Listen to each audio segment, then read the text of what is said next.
बिस्मिल्लाहिर्रहमानिर्रहीम अस्सलाम वालेकुम। तो आज लेक्चर नंबर 12 है।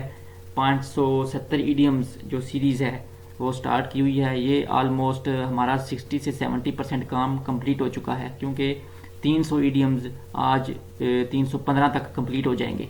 तो पीछे कौन से रह गए हैं? बस 500 ईडियम आप ये कर लें तो फिर आप इंशाल्लाह लिखना शुरू कर देंगे। 500 ईडियम्स करने हैं आपने, 500 फ्रेजल वर्ब करने हैं, उसके बाद 1000 वोकेबलरी करनी है। बस इसके बाद मैं टेंस की सीरीज़ चलाऊंगा, फिर जनाब एक्टिव वॉइस पैसिव वॉइस आएंगे, फिर आप खुद लिखना शुरू कर देंगे। ये समझ लें कि एक खुद लिखने वाली एक सीरीज़ है। हैं क्रिएटिव राइटिंग आपने कैसे करनी है, यानी दिमाग में कुछ ज़ख़ीरा अल्फाज का होगा तो लिखेंगे ना सर। अगर दिमाग में कुछ अल्फाज का ज़ख़ीरा ही नहीं है, आपके पास वर्ड बैंक ही नहीं है, जैसे बैंक होता है पैसे का, इस तरह आपके पास अल्फाज का ज़ख़ीरा होना चाहिए, वर्ड बैंक होना चाहिए। अगर आपके पास वो ही नहीं है तो फिर क्या खाक लिखेंगे? तो पहले आप वर्ड बैंक अपना बनाएं, ठीक है। तो स्टार्ट करते हैं सर। कापी पेंसिल निकाल लें और चूहे खाना बंद करें, ठीक है सर। करें शुरू करें। स्लाइड आगे चली गई है शायद, फिर दोबारा देख लेते हैं। इन शॉर्ट का मतलब है मुख्तसरन, ठीक है। इन ए फ्यू वर्ड्स इसका मतलब ये है things can not be verse, हालात इससे बुरे नहीं हो सकते। इन शॉर्ट मुख्तसरन ये है कि वी आर रियून्ड, कि हम अब तबाह हो गए हैं। Things can not be worse, in short we are reunited, हालात इससे बुरे नहीं हो सकते। मुख्तसर ये है कि हम तबाह हो गए हैं, ठीक है। इन सो फार एज, यानी इसका मतलब है जहाँ तक के, ठीक है।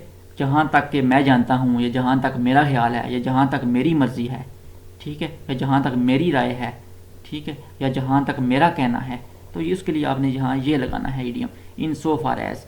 तो आप यहाँ पे इसका सेंटेंस देखें, इन सो फार एज आई नो, जहाँ तक मेरा ख्याल है, जहाँ तक मेरा नॉलेज है, जहाँ तक मैं जानता हूँ, Naseem is not a good driver, ठीक है। Naseem is not a good driver, ठीक है। जहाँ तक मैं जानता हूँ नसीम एक अच्छा ड्राइवर नहीं है। इन स्पाइट ऑफ, इसका मतलब है के बावजूद, इन स्पाइट ऑफ के बावजूद, not with standing, not with standing के बावजूद। इन spite of her opposition he helped me, उसकी मुखालफत के बावजूद उसने मेरी मदद की। इन स्पाइट ऑफ हर अपोजिशन, उसकी मुखालफत के बावजूद ही हेल्प्ड मी, उसने मेरी मदद की।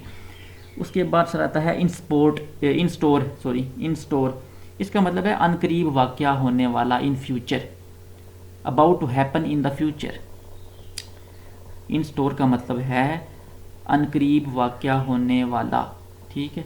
वाक़या वो वाला नहीं, वो वाक़या वो वाला इंसिडेंट वाला वाक़या नहीं है, अनकरीब वाक़या होने वाला, यानी कोई काम होने वाला, सॉरी, अनकरीब वाक़या होने वाला।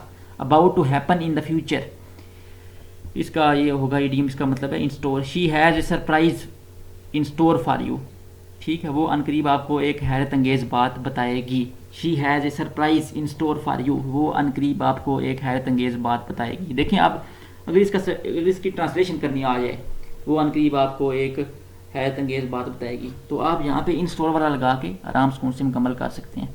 ये आपकी एक समझें कि जो इंग्लिश टू उर्दू ट्रांसलेशन है ना, वो भी हो रही है साथ साथ। She has a surprise in store for you. In that, इसका मतलब है use for introducing an explanation, किसी की एक्सप्लेनेशन बयान करना, ठीक है। इन दैट जब लगेगा तो इसके बाद कोई जो पहले चीज़ आपने बयान की है उसकी एक्सप्लेनेशन आएगी, उसकी वजाहत आएगी।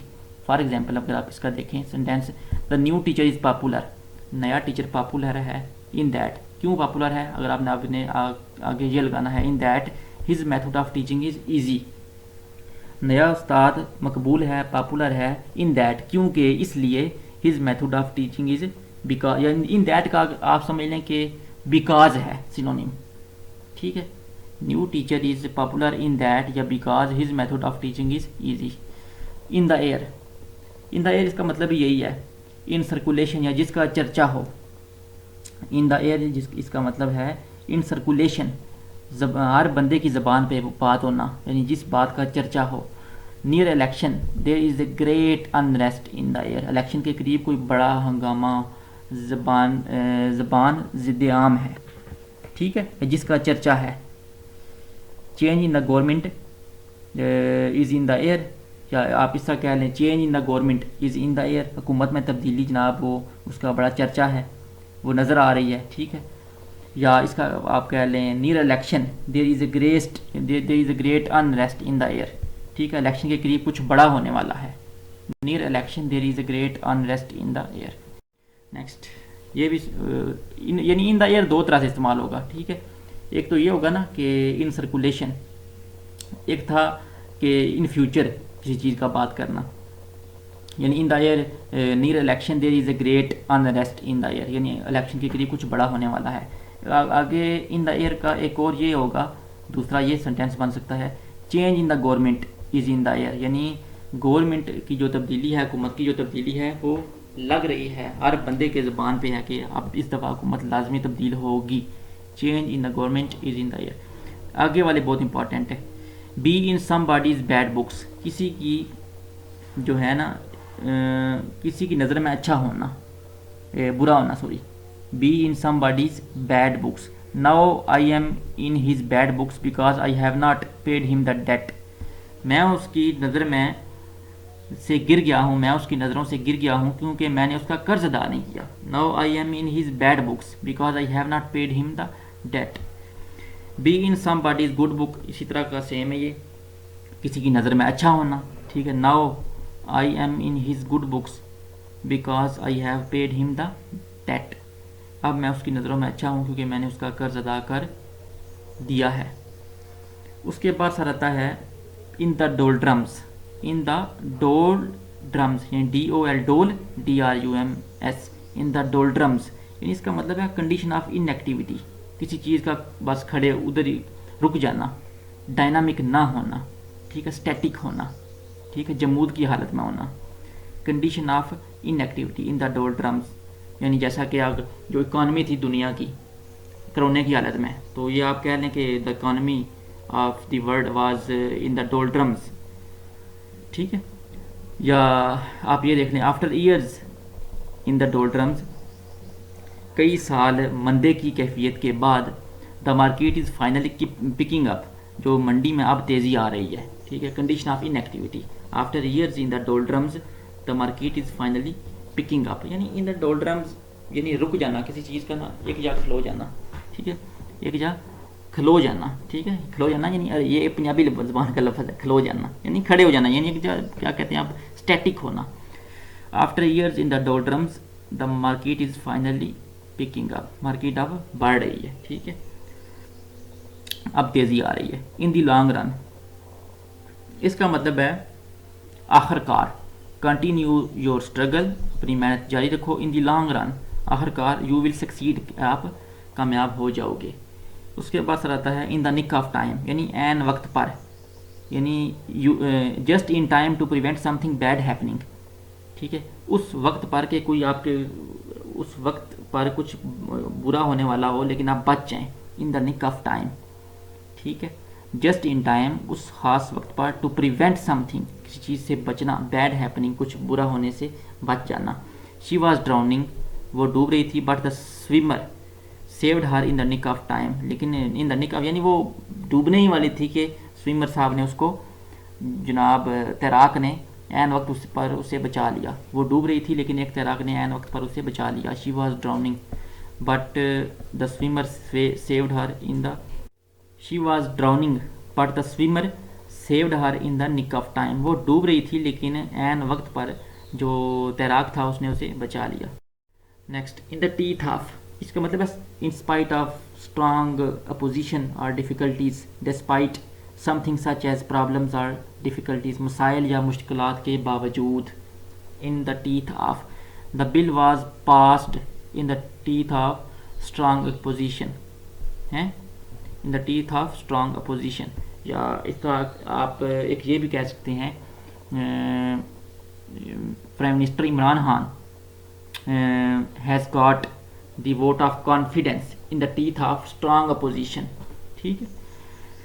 The bill was passed in the teeth of strong opposition, यानी मुश्किलात के बावजूद, मसाइल के बावजूद बिल पास कर लिया गया, ठीक है। हैव एन आयरन विल, इसका मतलब है आयरन विल के एक ना पुख्ता इरादा होना, आयनी अज़म होना, ठीक है, लोहे वाला इरादा होना, लोहे जितना जितना आयरन स्ट्रांग होता है, लोहा स्ट्रांग होता है, उस तरह का इरादा होना आपका, ठीक है।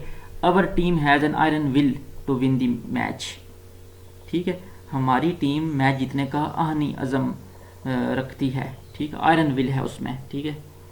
Our team has an iron will to win the match, पुख्ता इरादा है, पुख्ता अज़म है कि वो मैच जीत जाएगी। ए जेल बर्ड, इसका मतलब है कैदी, a prisoner. A jail bird escaped last night, पिछली रात एक कैदी फरार हो गया। ठीक है, यानी ये जेल बर्ड की जो आप एक प्रिजनर भी लगा सकते हैं, लेकिन एक जेल बर्ड लगाएंगे तो ये ज़्यादा डिसेंट रहेगा। A jail bird escaped last night, ये परिंदे वाला नहीं है कैदी, ये एक आदमी, ये प्रिजनर, पिछली रात एक कैदी फरार हो गया। A jail bird escaped last night. Keep an eye on, keep an eye इसका मतलब है कि नज़र रखना। ठीक है, कीप एन आई ऑन, नज़र रखना। टू लुक आफ्टर समवन और समथिंग, किसी चीज़ पर नज़र रखना। Please keep an eye on things here until I get back, यानी किसी की दुकान थी तो वो अपना पीछे कोई बंदा बिठा गया कि सर मेरी दुकान पे आपने नज़र रखनी है तो मैं आता हूँ फिर। ठीक, तो आप यहाँ पे वो ये बोलेगा please keep an eye on things here until I get back. ठीक है, बराए करम इन अशिया पर नज़र रखिए जब तक मैं वापस आता हूँ। Please keep an eye on things here until I get back. Next, keep at arm's length, इसका मतलब है to avoid becoming too friendly with someone, फासले पर रखना, जैसे कि टीचर का और एक स्टूडेंट का फासला होता है। ठीक है, to avoid becoming too friendly with someone, फासले पर रखना। The teacher should keep the students at arm's length, जो साथी को चाहिए कि वो अपने तलब इल्म को एक मुनासिब हद तक दूर रखें, यानी ज़्यादा अपने करीब होने ना दें कि वो आपसे मजाक करें। ठीक है, the teachers should keep the students at arm's length. Keep body and soul together, इसका मतलब है भूख से ना मरना, ना टू डाई ऑफ हंगर। ठीक है, कीप दी बॉडी, या बॉडी की जगह आप हार्ट भी लगा सकते हैं, HEART, heart. Keep the body and heart soul together, ना टू डाई ऑफ हंगर, यानी भूख से ना मरना, यानी जिस्म व जान का, ठीक है, जिस्म और रूह का जो रिश्ता है वो बरकरार रखना, यानी जिंदा रहना, ना to die of hunger. It has become difficult for the poor to keep the heart and soul together. It has become difficult for the poor to keep the heart and soul together, जो है गरीबों के लिए जिस्म व जान का, जिस्म व रूह का रिश्ता बरकरार रखना मुश्किल हो गया है। ठीक है, कीप समथिंग डार्क, इसका मतलब है secret. They kept their marriage, यानी खुफिया रखना। दे kept their marriage in dark. ठीक है, इन डार्क नहीं आपने कहना, ये यहाँ पे गलती होती है अक्सर। बंदे क्या करते हैं, बच्चे क्या करते हैं, they kept their marriage in dark. No, keep something dark, ये इडियम लग गया ना, they kept their marriage dark. उसके बाद आता है keep one's head above water, इसका मतलब है to remain out of debt, यानी कर्जे से बच जाना। ठीक है, कर्जे से बचे रहना, to remain out of debt. ठीक है, कर्ज से बचा रहना। The poor can not keep their head above water, जो गरीब लोग हैं वो कर्ज से बच नहीं सकते। The poor can not keep their head above water. The poor can not keep their head above water, यानी अबव वाटर, अगर बिलो वाटर करेंगे तो बंदा डूब जाएगा ना, यानी कर्जे में डूब जाना। लेकिन अगर अबव वाटर है तो इसका मतलब आपका जो सर है वो पानी की सरफेस से ऊपर है, तो आप यानी कुछ ना कुछ बचे हैं। ठीक है, to remain out of debt. लेकिन यहाँ पे पुअर लोगों की बात हो रही है, गरीबों की बात हो रही है। The poor can not keep their head above water. ठीक है, अगर आप अबव वाटर अपना हेड रख रहे हैं तो उसका मतलब आप कर्जे से बच रहे हैं। ठीक है, ये भी चीज़ आपने देखनी है, हर एंगल से ना इडियम को एनालाइज किया करें। ये नहीं कि आपने एक सेंटेंस याद कर लिया और इडियम हो गया, इस तरह कुछ नहीं बनना। ठीक है, कीप वंस टेम्पर, ठीक है, गुस्से पे काबू रखना। कीप वंस टेम्पर, इसका मतलब गुस्से पे काबू रखना। He could not keep his temper when Ali abused him, जब अली साहब ने उसको गाली दी तो वो अपने गुस्से पर काबू ना रख सका। ठीक है, क्योंकि उसने गाली खा ली है ना। He could not keep his temper when Ali abused him.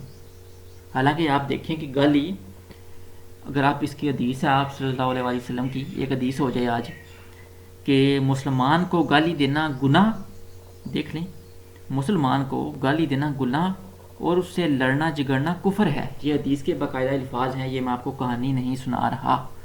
देखें कितना सख्त मामला है। हम तो मजाक में जनाब गाली दे रहे होते हैं। ठीक है, मजाक में, तो देख लें आप। और जो सुनने वाला है गाली, जो दूसरे बंदे से सुन रहा है, वो उस बेगैरत का भी हिसाब लगाएं कि वो भी आराम से हंस के जनाब सुन रहा होता है कि जनाब जी हमारा मजाक चल रहा है। तो आप देख लें कि मुसलमान को गाली देना गुनाह और उससे लड़ाई झगड़ा करना कुफर है। ठीक है, तो बड़ा सख्त मामलात हैं। Keep one's temper, he could not keep his temper when Ali abused him, जब अली ने उसे गाली दी तो वो अपने जज्बात, अपना गुस्सा काबू ना कर सका। टू कीप वंस वर्ड, यानी अपना वादा जो है वो पूरा करना। ठीक है, to keep one's word, to fulfil one's promise, अपना वादा पूरा करना। ठीक है, आई सेड, मैंने कहा था, I would meet the deadline, कि मैं डेडलाइन जो है मैं मुकर्ररा वक्त पर काम ख़त्म कर लूँगा। And I kept my word, और मैंने अपना वादा मुकम्मल कर दिया। ठीक है, और मैंने अपना काम, अपना वादा पूरा कर दिया, क्योंकि मैंने अपना काम उस टाइम पे, उस डेडलाइन पे कंप्लीट भी किया है। To keep one's word, I said that I would meet the deadline and I kept my word, और मैंने अपना वादा मुकम्मल कर दिया। तो ये 315 ईडियम्स कंप्लीट हो चुके हैं। देखिए अब सिर्फ 170 ईडियम रह गए हैं, या 200 ईडियम रह गए हैं, 500 से थोड़े से ऊपर भी हैं। तो सर ये बड़ी प्रोडक्टिव सीरीज़ है। This series would prove to be a productive for you.